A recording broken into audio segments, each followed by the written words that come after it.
ಎಲ್ರಿಗೂ ನಮಸ್ಕಾರ. ಯಶಸ್ಸು ಅಂದರೆ ಏನು, ಅದಕ್ಕೆ ಬೇಕಾದ ಅತಿ ದೊಡ್ಡ ಶಕ್ತಿ ಯಾವುದು ಅಂತ ಎಂದಾದರೂ ಯೋಚನೆ ಮಾಡಿದ್ದೀನಾ? ಬನ್ನಿ ಇವತ್ತು ಅದ್ರ ಬಗ್ಗೆನೇ ಮಾತಾಡೋಣ. ಒಂದು ಸರಳವಾದ ಆದರೆ ತುಂಬಾ ಪವರ್ಫುಲ್ ಆದ ಕಥೆ ಇದು. ಹಾಗಿದ್ರೆ ಕಥೆ ಶುರು ಮಾಡೋಕ್ಕೂ ಮುಂಚೆ ಒಂದು ಚಿಕ್ಕ ಪ್ರಶ್ನೆ. ನಮ್ಮನ್ನು ತಡೆಯೋ ಶಕ್ತಿ ಮತ್ತು ನಮ್ಮನ್ನು ಮುಂದೆ ನುಗ್ಗಿಸೋ ಶಕ್ತಿ ಇವೆರಡೂ ನಿಜವಾಗಿ ಎಲ್ಲಿರುತ್ತೆ ಅನ್ನೋ ಅನಿಸುತ್ತೆ? ಎಲ್ಲೋ ಹೊರಗ, ಇಲ್ಲ ನಮ್ಮೊಳಗೇನಾ? ಬಹುಶಃ ಈ ಕಥೆ ಮುಗಿಯೋದ್ರೊಳಗೆ ನಮಗೆಲ್ಲ ಉತ್ತರ ಸಿಗ್ಬೋದು. ನಮ್ಮ ಕಥೆ ಶುರುವಾಗೋದು ಒಂದು ಪುಟ್ಟ ಹಳ್ಳಿಯಲ್ಲಿ. ಆ ಹಳ್ಳಿಯಲ್ಲಿ ರವಿ ಅಂತ ಒಬ್ಬ ಹುಡುಗ.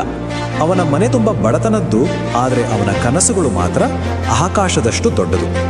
ಚೆನ್ನಾಗಿ ಓದಿ ಜೀವನದಲ್ಲಿ ಏನಾದರೂ ಸಾಧಿಸಬೇಕು ಅನ್ನೋ ಒಂದೇ ಒಂದು ಹಠ. ಆದರೆ ನೋಡಿ, ರವಿಗಿದ್ದ ದೊಡ್ಡ ಚಾಲೆಂಜ್ ಬಡತನ ಅಲ್ಲ, ಬದಲಿಗೆ ಅವನ ಸುತ್ತಮುತ್ತ ಇದ್ದ ಜನರೇ.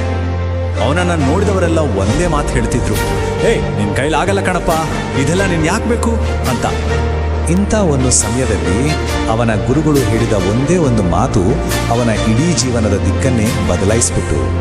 ಅವರು ಹೇಳಿದ್ದು ಇಷ್ಟೇ: ಆ ಶಕ್ತಿಗಳು ಎಲ್ಲೂ ಹೊರಗಡೆ ಇಲ್ಲ, ಅವು ನಮ್ಮೊಳಗೇನೇ ಇವೆ ಅಂತ. ನೋಡಿ, ಇದೇ ಈ ಕಥೆಯ ಅತಿ ದೊಡ್ಡ ತಿರುವು. ಗುರುಗಳ ಆ ಮಾತಿದೆಯಲ್ಲ, ಅದು ರವಿಯ ಮನಸ್ಸಲ್ಲಿ ಆಳವಾಗಿ ನಾಟ್ಬಿಡ್ತು. ಅಲ್ಲಿವರೆಗೂ ತನ್ನನ್ನೇ ಅನುಮಾನಿಸ್ತಾ ಇದ್ದವನು ಜೀವನದಲ್ಲಿ ಮೊದಲನೇ ಬಾರಿಗೆ ತನ್ನೊಳಗೆ ತಾನೇ ತುಂಬಾ ಗಟ್ಟಿಯಾಗಿ ಅಂದ್ಕೊಂಡ, ಇಲ್ಲ ನಾನು ಮಾಡ್ತೀನಿ, ಮಾಡಿ ತೋರಿಸ್ತೀನಿ ಅಂತ. ಅವನ ನಿಜವಾದ ಪ್ರಯಾಣ ಶುರುವಾಗಿದ್ದು ಇಲ್ಲಿಂದ. ಆದರೆ ಅವನ ದಾರಿ ಅಂದುಕೊಂಡಷ್ಟು ಸುಲಭವಾಗಿರಲಿಲ್ಲ.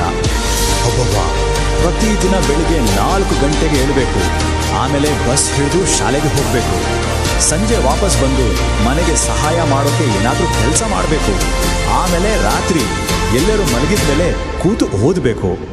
ಇದು ಅವನ ಪ್ರತಿದಿನದ ಹೋರಾಟ ಆಗಿತ್ತು. ಅವನು ಇಷ್ಟೆಲ್ಲ ಕಷ್ಟಪಡ್ತಿದ್ರು, ಜನ ಅವನನ್ನು ನೋಡಿ ನಗ್ತಾನೇ ಇದ್ರು. ಆದರೆ ರವಿ ಮಾತ್ರ ಸೈಲೆಂಟ್ ಆಗಿದ್ದ.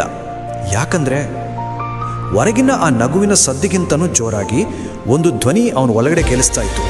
ಆ ಧ್ವನಿ ಹೇಳ್ತಿತ್ತು, ನನಗೆ ನನ್ನ ಮೇಲೆ ನಂಬಿಕೆ ಇದೆ.